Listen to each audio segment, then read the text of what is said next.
Morning, everybody. Man, it's great to see you. Great to be back with you again here at Frontline. As we are today, we're going to be wrapping up this series that we've been working our way through since the beginning of January, looking at the life of Joseph. One of the major figures in the Old Testament, takes up a huge chunk of the book of Genesis. And so every week we've been walking through. And so today we're going to actually end this series. All four churches in the Zero Collective are going to be taking communion together as a way of wrapping up the series. And the message, the closing part of Joseph's story really leads well into communion, into what that means together. And so if you're watching online with us this morning, we're thrilled that you're with us. We would love for you to actually be able to participate in communion with us. And so right now would be a great time, if you're watching, to go find something, some form of cracker and juice. It's okay if it's goldfish crackers and Gatorade, that works. We're talking about the body and the blood of Christ. And so we'd love for you just to be able to participate and do that with us together as a church. But to get us into the story for today, a friend of mine sent me this a few years ago, and I loved it so much. I just want to read this to you. It says this: on the first day, she sadly packed her belongings into boxes, crates, and suitcases. On the second day, she had the movers come and collect her things. On the third day, she sat down for the last time at their beautiful dining room table by candlelight. She put on some soft background music and feasted on a pound of shrimp, a jar of caviar, and a bottle of spring water. When she finished, she went into each and every room of the house and deposited a few half-eaten shrimps dipped in caviar into the hollow center of the curtain rods. She then cleaned up the kitchen and left. On the fourth day, the husband came back with his new girlfriend, and at first all was bliss. Then slowly, the house began to smell. They tried everything: cleaning, mopping, airing out the place. Vents were checked for dead rodents. Carpets were steam cleaned. Our air fresheners were hung everywhere. Exterminators were brought in to set off gas canisters, during which time the two had to move out for a few days. And in the end, they even paid to replace the expensive carpeting. Nothing worked. People stopped coming over to visit. Repairmen refused to work in the house. The maid quit. Finally, they couldn't take the stench any longer and decided they had to move. But a month later, even though they'd cut their price in half, they couldn't find a buyer for such a stinky house. Finally, unable to wait any longer for a purchaser, they had to borrow a huge sum of money from the bank to purchase a new place. Then the ex-wife called the man and asked how things were going. He told her the saga of the rotting house. She listened politely and said that she missed her old home terribly and would be willing to reduce her divorce settlement in exchange for having the house. Knowing she could have no idea how bad the smell really was, he agreed on a price that was only a fraction of what the house had been worth, but only if she would sign the papers that very day. She agreed, and within 2 hours, his lawyers delivered the complete paperwork. A week later, the man and his girlfriend stood smiling as they watched the moving company pack everything to take to their new home. And despite the ex-wife, they even took the curtain rods. Oh, man. Oh, we love a great revenge story, don't we? Oh, man, there is just nothing more satisfying than watching somebody else pay for what they did. Hollywood knows this, don't they? Think about the last 10 years, all the blockbuster movies, all the Marvel movies, right? All of them basically are revenge stories. That's what they are. Like we just don't get sick of it. We just see the same story again and again and again. We'll pay whatever we got to pay. We love those stories. They start out with the antagonist doing something wrong, and then the rest of the movie is the protagonist getting them back, making them pay the price. We love these stories. Why are those kinds of stories so satisfying to us? I think the reason is because deep down somewhere we understand that forgiveness is never free. Forgiveness is never free. Sin always has a price attached to it that has to be paid somehow. There's no such thing as free forgiveness. Forgiveness, if you really understand what it is, forgiveness is a decision on the part of the offended person to absorb the cost the price or the penalty due the offender. That's what forgiveness is. It's a decision on the part of the offended person to absorb the penalty due to the offender. Think of it this way. If a banker forgives or pardons a loan, well, that means that the person who borrowed the money, doesn't have to pay it back, but it also means that the banker or the bank has to then absorb the loss of the money for the loan. If society pardons or forgives a criminal, yes, it means that criminal goes free, but it also means that society then is going to absorb the consequences of that criminal's actions and behavior. Or on a more, maybe personal note, if you invite me over to your house this week and I come over and I break your TV and you say, oh, that's okay, Brian, I forgive you. That's great, but that means then that you have to absorb the loss of the TV. Because forgiveness is never free. There's no such thing as free forgiveness. That's why it's so hard. But I would also argue that's why it's really the only thing that actually works to reconcile relationships, to bring healing, to bring freedom, to bring a sense of renewal. Forgiveness is the only thing that really has the power to do that. You certainly see that in the story of Joseph. Where we're going to land his story today is in the final chapter. This is the forgiveness story between Joseph and his brothers who have done so much wrong to him.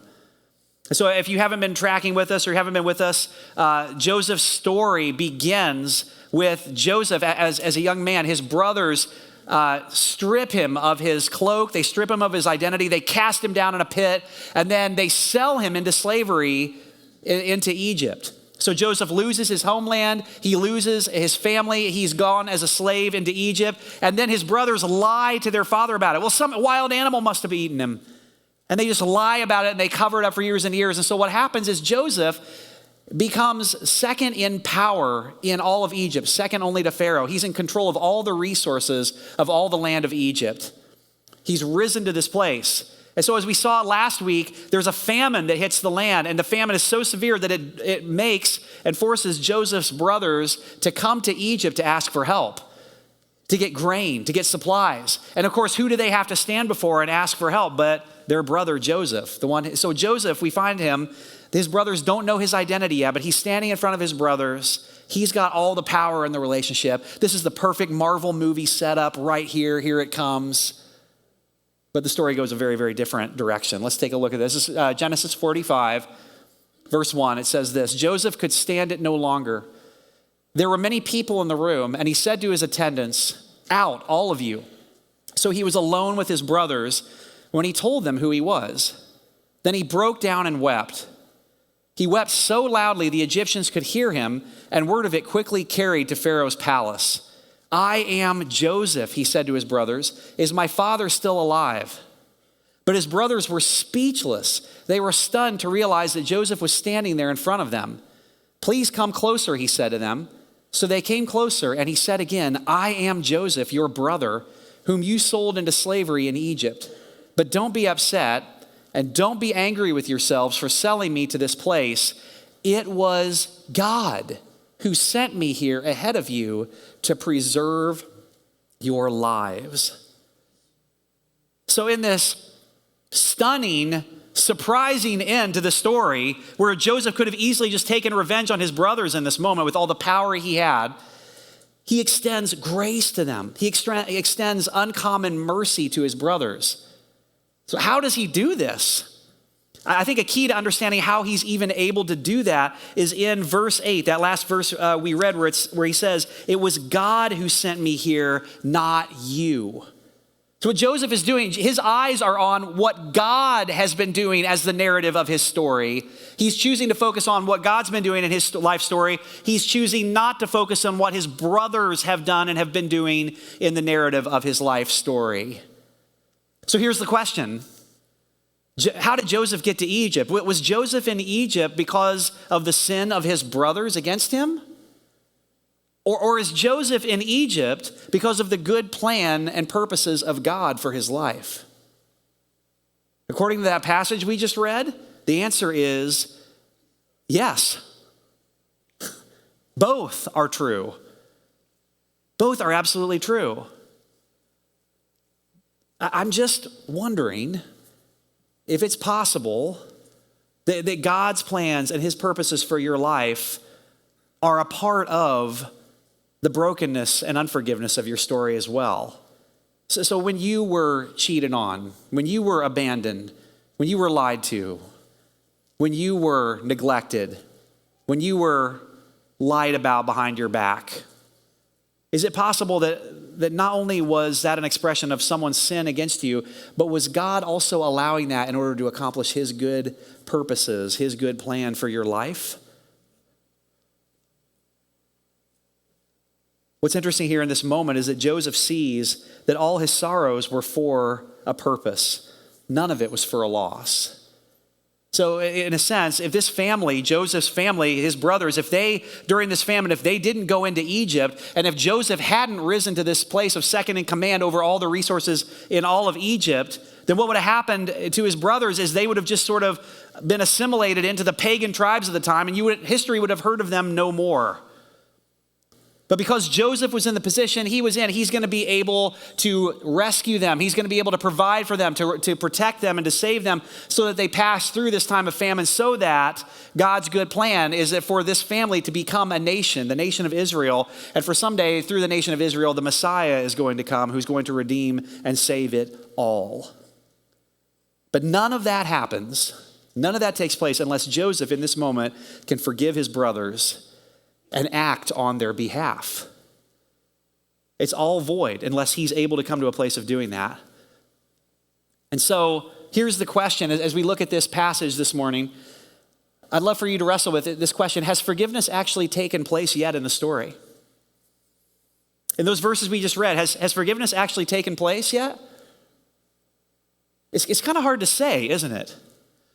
I mean, at no point did Joseph's brothers, did they actually say, oh, wow, you're Joseph? Oh, hey, Joseph, I just want you to know we're so sorry for what we did. What we did was clearly wrong. It's me. Hi, I'm the problem. It's me. You know, they never say that.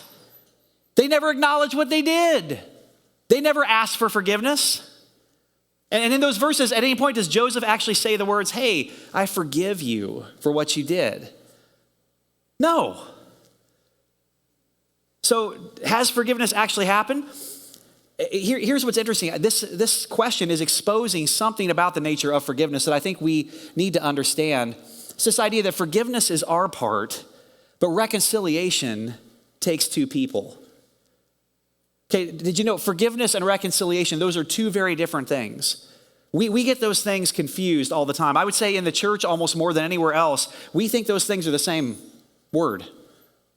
But forgiveness is our part, because forgiveness is between you and God vertically. It's about how you allow God to become the narrator of your life story instead of them. Forgiveness is always possible. It's always possible because it's your part. You can always choose forgiveness.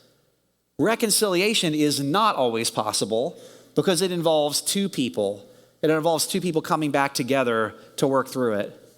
So here's what I would tell you. I think forgiveness has happened in this story so far. I think Joseph had done it. I think the fact that he's able to respond the way he is in this moment, he has come to a place of forgiveness for his brothers. What has not happened yet in the story is reconciliation. That's not taken place yet in the story. So I'd love if we could, just for a moment here, I'd love to just kind of pause and just reflect on how do you forgive a family member from this story? How do you forgive a family member, people who, for most of us, the hardest and worst damage that happens in our lives comes from family members. Now, this could apply to how do you forgive anyone? How do you forgive your business partner? How do you forgive, your neighbor who you're in a feud with about the dog pooping in your yard, whatever it is. This could apply to anybody, anything. But I would tell you, this story is really about family members coming to a place of forgiveness. And I would tell you, it's the place where so many of us, that's the worst damage of our lives. So the first thought here is the more intimate the relationship, the longer the process of forgiveness takes. When we're talking about some of the deepest wounds of our lives, the more intimate the relationship was or is, the longer the process of forgiveness takes. Okay, I can forgive the stranger who steals $5 from me. or the guy who cuts me off in traffic. But what about the wife who's asked to forgive her husband's infidelity again and again and again?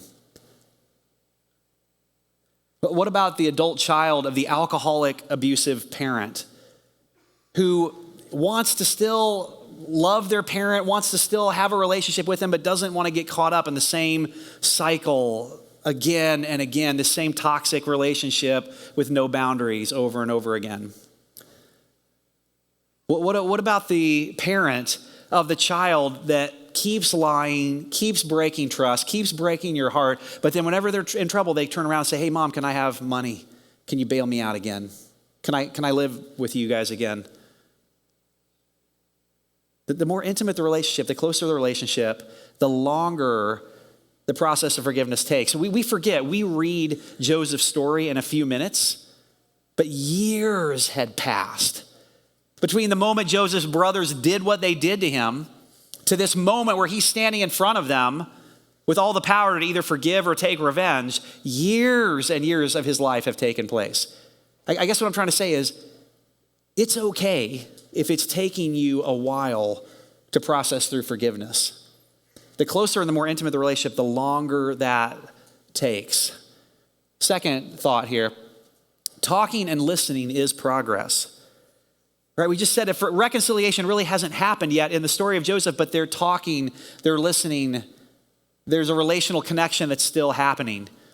The reason I say that is because a lot of times in families, we think silence is a good thing, right? For many of us, we're like, oh man, at Thanksgiving, nobody was like screaming and yelling and throwing the table over. It was a great Thanksgiving. It was a great family visit. It was a great Christmas together because nobody got mad and left early screaming at the other family members. So we think silence is a good thing, but oftentimes unforgiveness, bitterness, those things are very quiet, actually. So some of the worst damage that's done, the worst pain that's done are actually the things we don't say.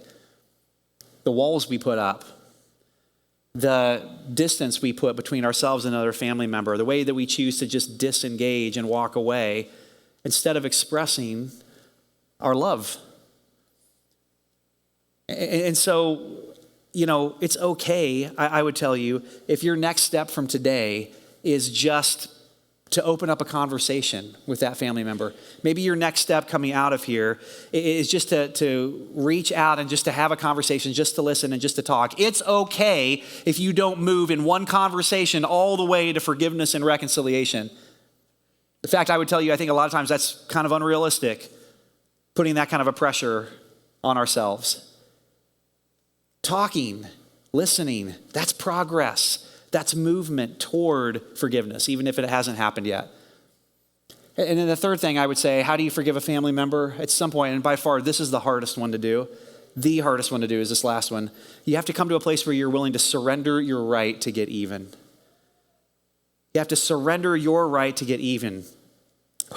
We all know somebody like this, right? I literally am thinking of a guy I know right now who, man, this guy, he's very, very angry about his ex-wife and what she did to him years and years ago. And so this guy, every Uber rider who has had him in his car for 5 minutes has heard about his ex-wife.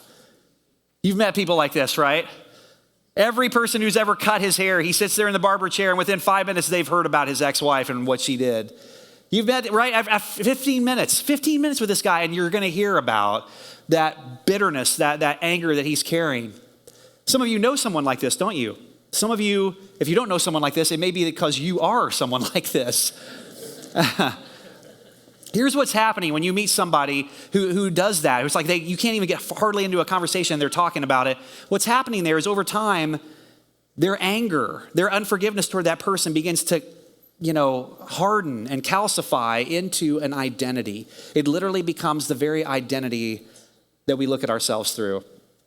Our anger, our unforgiveness can actually become the identity of our lives. So what happens then is, even if I wanted to forgive, the fear is, man, if I forgave, who am I then? What does that mean about me if I forgive? For some people, if we allow ourselves to go so far down that path where our anger and our unforgiveness become an identity, we almost come to a place where we can't forgive because it would completely undo the very identity that we've based our entire lives on. We are our anger. We are our unforgiveness.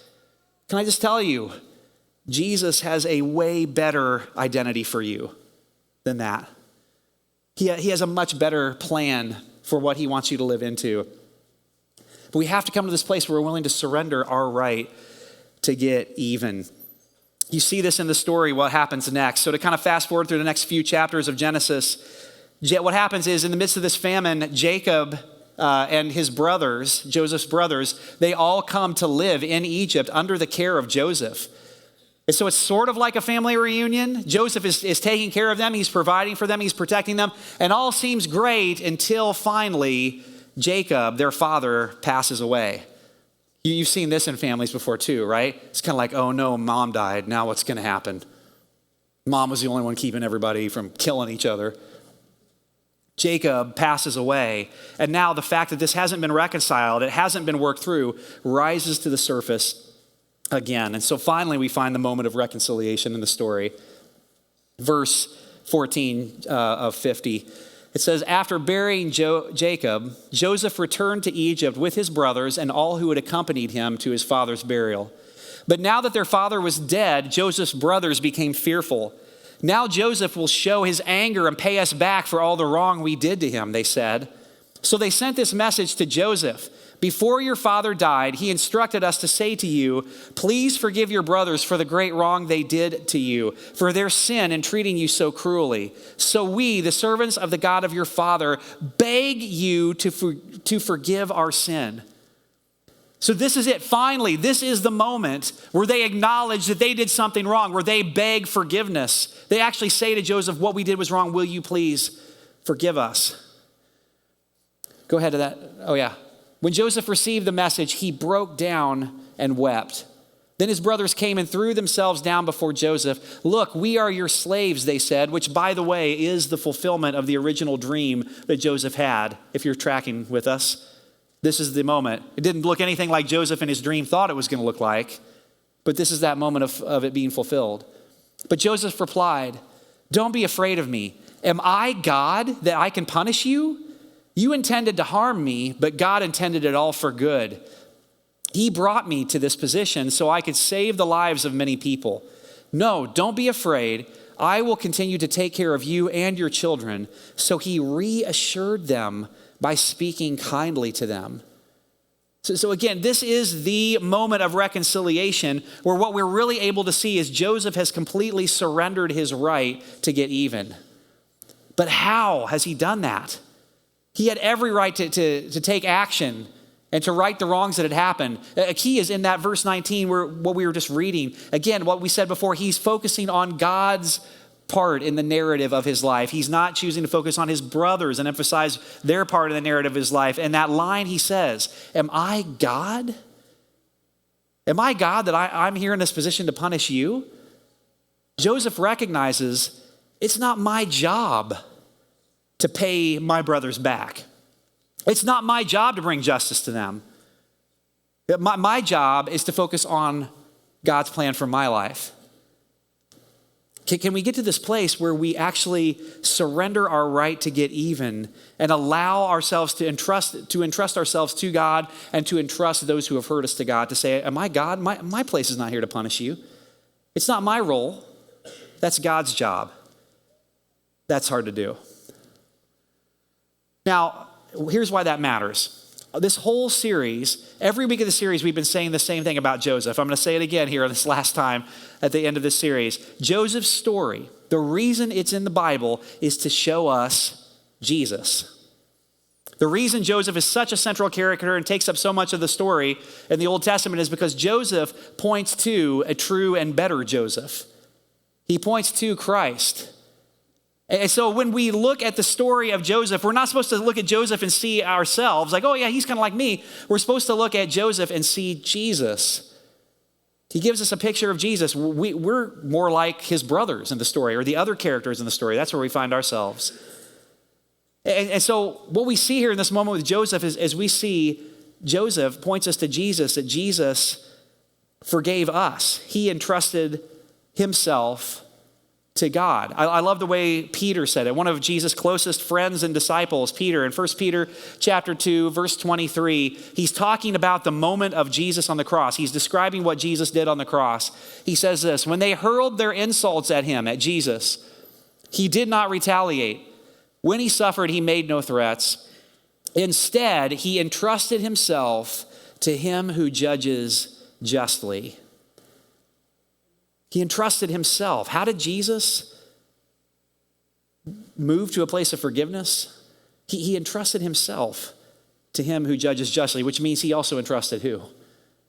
Those who were crucifying him, you and me, those who deserved the punishment for what was happening.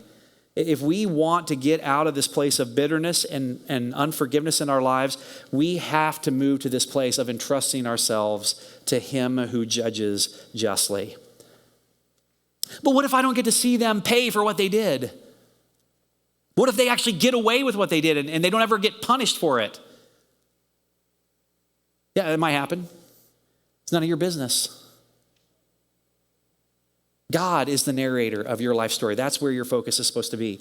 Can you entrust yourself to him who judges justly? When we do that, what we realize is that God first did that for us. I love what C.S. Lewis said about forgiveness. He said, to be a Christian means to forgive the inexcusable in others because God has forgiven the inexcusable in you. I love that so much because it doesn't say, you know what God does is he excused the inexcusable in us. It's not what it says. But God, when we had inexcusable things, he just canceled us. No. The way that what God did is he forgave the inexcusable in us. In other words, he took upon himself, he absorbed in himself the penalty that was due us. And it's only when we realize that he's done that for us, that he forgave the inexcusable in us, that we then have the power to turn and actually offer that same forgiveness to forgive the inexcusable in other people. My grandpa was a World War II vet. And like so many of his generation, he lived well into his 90s. Like so many of his generation, he never talked about the war. He never talked about his experiences in the war. Even when I'd try to ask, he never answered those questions. But I have this one memory. I was a kid, and I remember we were there. My grandma and grandpa were there. We were at some outdoor, I can't remember if it was like a carnival or a parade or what it was. It was some outdoor event. And I remember there was this horn player, and this horn player was playing a solo. And I remember looking over and just seeing tears streaming down my grandpa's face. It was just very clear he was struggling to hold his emotions in check. And so I remember after the horn player was done, I remember asking, I said, Grandpa, are you okay? What's wrong? And here's basically the answer he gave me. He said, whenever I hear the sound of a horn, I remember the horn that would call us men to order every single morning. I remember the horn that would play taps at my friends' funerals, military funerals, even over all these years.